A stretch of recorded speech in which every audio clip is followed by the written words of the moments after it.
పేరు చెన్నుపాటి మంజుల. నేను Andhra Pradesh teachers federation రాష్ట్ర అధ్యక్షులు. ఈ రోజున రాష్ట్రంలో ఉన్న 26 జిల్లాల కలెక్టర్ కార్యాలయాల ఎదురుగా మున్సిపల్ ఉపాధ్యాయుల సమస్యల పరిష్కారం కోసం ఉద్యమం చేస్తూ ఉన్నాము. మరి ప్రభుత్వం వచ్చిన దగ్గర నుండి కూడా ఈ మున్సిపల్ ఉపాధ్యాయుల సర్వీస్ రూల్స్ను రూపొందించమని అనేక పర్యాయాలు మేము కోరిన సందర్భంలో కూడా ఇంతవరకు ఏ విధమైన చర్యలు తీసుకోలేదు. మరి మున్సిపల్ పరిధిలో కమిషనర్ పరిధిలో ఉండే పాఠశాలల పెత్తనాన్ని మొత్తాన్ని విద్యాశాఖ పరిధిలోకి తీసుకొచ్చిన తర్వాత వాళ్ళకి కనీసం 4-5 నెలలు జీతాలు లేని పరిస్థితి కూడా ఉంది.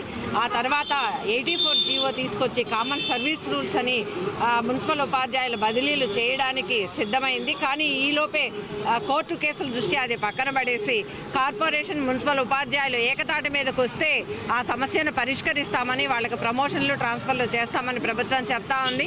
మరి వాళ్ళకి సర్వీస్ రూల్స్ రూపొందించి వెంటనే ప్రమోషన్లు ట్రాన్స్ఫర్ చేయాల్సిన పరిస్థితి ఉంది.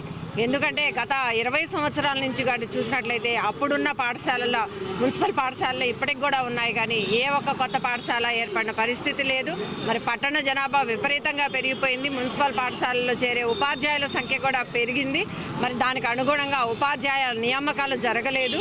మరి ఆ విధంగా పేద విద్యార్థులు ఎవరైతే ఉన్నారో వాళ్ళకి సరైన విద్య అందే అవకాశం కూడా లేకుండా పోయింది. కాబట్టి మేము మున్సిపల్ పాఠశాలల్లో ట్రాన్స్ఫర్లు చేయాలని, ప్రమోషన్లు ఇవ్వాలని కూడా కోరుతా ఉన్నాము.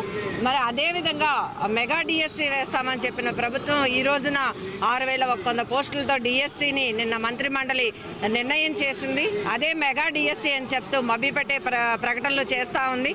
25,000 పోస్టులతో మెగా డిఎస్సి వేస్తామని 6100 పోస్టు ఎలా మెగా డిఎస్సి అవుతుందో చెప్పాలి. అదేవిధంగా 2011లో అనేక పోరాటాల ద్వారా అప్రెంటిస్ రద్దు విధానాన్ని సాధించుకున్నాము. మరి ఈ రోజున రేపు డిఎస్సి ద్వారా నియమించబడే ఉపాధ్యాయులకి గౌరవ వేతనంతో 2 సంవత్సరాలు నియమిస్తామని చెప్తా ఉంది. అది అప్రెంటిస్ విధానాన్ని తిరిగి తీసుకురావడమేనని కూడా ఏపీటీఎఫ్ ఖండిస్తూ ఉంది. ఈ సమస్యల మీద ప్రభుత్వం తక్షణం స్పందించి సమస్యల పరిష్కారం దిశగా కృషి చేయాలని కూడా ఏపీటీఎఫ్ ప్రభుత్వాన్ని డిమాండ్ చేస్తూ ఉంది. నా పేరు ద్రోణాదుల మధు. నేను డిఆర్ఆర్ఎం మున్సిపల్ హై స్కూల్లో మ్యాథ్స్ అసిస్టెంట్గా పనిచేస్తున్నాను. ఏపీటీఎఫ్ ఒంగోలు టౌన్ ప్రెసిడెంట్గా పనిచేస్తున్నాను. ఈరోజు రాష్ట్రంలోని మున్సిపాలిటీలు మరియు మున్సిపల్ కార్పొరేషన్లో పనిచేస్తున్నటువంటి ఉపాధ్యాయుల యొక్క సమస్యలు, మరియు అదేవిధంగా మున్సిపల్ కార్పొరేషన్లోను మున్సిపాలిటీలో ఉన్నటువంటి స్కూళ్ళ విద్యార్థుల యొక్క స్థితిగతులపై ఈరోజు ధర్నా కార్యక్రమం ఏర్పాటు చేయడం జరిగింది. ఈ కార్యక్రమానికి ముఖ్య అతిథిగా రాష్ట్ర అధ్యక్షులు చెన్నుపాటి మంజుల మేడం గారు కూడా రావడం జరిగింది.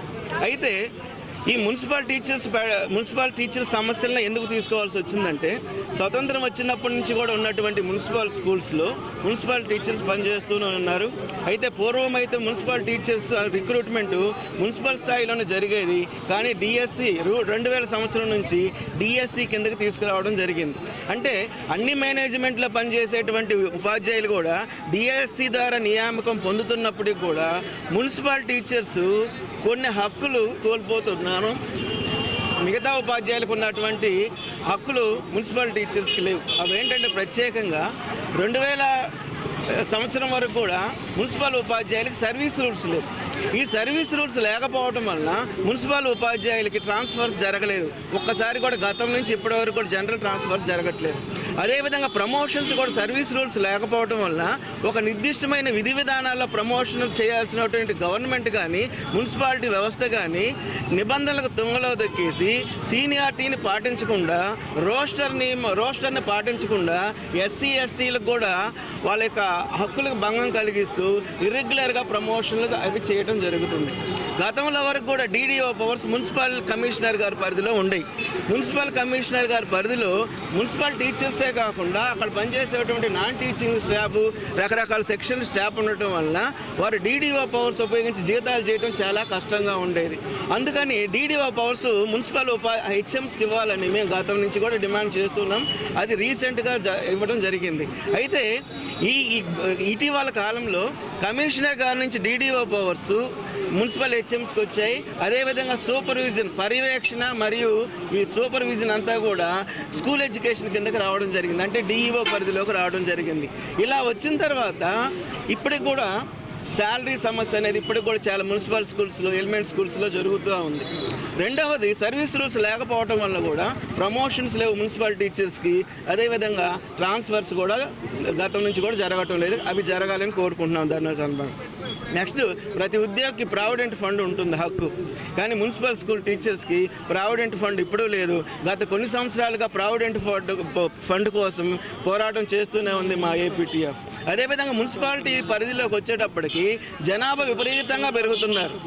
పల్లెల నుంచి వచ్చేటువంటి విపరీతంగా జనాభా పెరగటం వల్ల స్కూల్స్ విద్యార్థుల సంఖ్య పెరుగుతూ ఉంది, కానీ స్కూల్ సంఖ్య పెరగటం లేదు. కాబట్టి ప్రత్యేకంగా మున్సిపల్ పరిధిలో అదనంగా స్కూళ్ళను ప్రారంభించాలి, విద్యార్థులకు నాణ్యమైనటువంటి విద్యను అందించాలని కూడా మేము కోరుకుంటున్నాం.